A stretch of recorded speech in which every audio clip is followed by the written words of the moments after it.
Sono Michele Logrippo e faccio parte del team italiano di RCS Sound Software.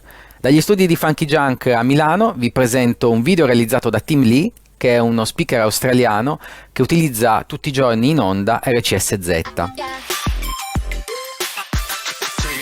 In questo video Tim Lee ci parla del modulo library e della scheda brano, i pannelli dedicati alla gestione dell'archivio audio. This one looks pretty messy when you open it up the first time. There's going to be a couple of dozen tabs open that you're not going to need for your shift, so close as many as possible by hitting this X just to the right. It's a good idea to also close the All Audio tab, as in the background it's indexing a ton. No? A load. No, a lot. That's better. A lot of assets in the background that can actually slow down Zetta. To get any tab back, just click this plus button. You'll also want to insert a date created sorting column to all of your library buckets. Once done, move the columns over and then click it to see the most recently added assets up the top. And as with most parts of Zetta, you can actually drag and drop assets from one part to another, in this case from one bucket to another within the library. Click inside this filter bar here. This is where you search for assets from within that bucket that you're currently looking at. Here's where you create a new asset, refresh the contents of the bucket here, and delete an asset here. This is the module that'll pop up when you double-click items from the log or library or select Edit Audio from any drop-down menu.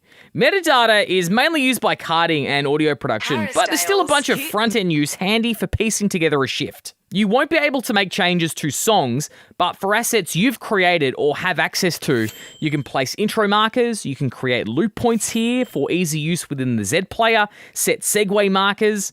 Adjusting trim markers is great because the edits are non-destructive, meaning if you set something too tight and cut off the audio, hit 92.9. The full original audio is still there. You can also insert volume points on the actual asset, so every time it appears in the log and it comes time to seg it up, you'll be good to go. The Adjustments tab over here can also be hella useful, starting with adjusting the normalization volume for assets that are always coming up that are too loud or too quiet. One of my favorite tricks though is using the time stretch down here to stretch or squeeze an audio asset to make it fit better when segging it up. Just a heads up though, anything more than 8% and it's going to start to sound pretty ordinary.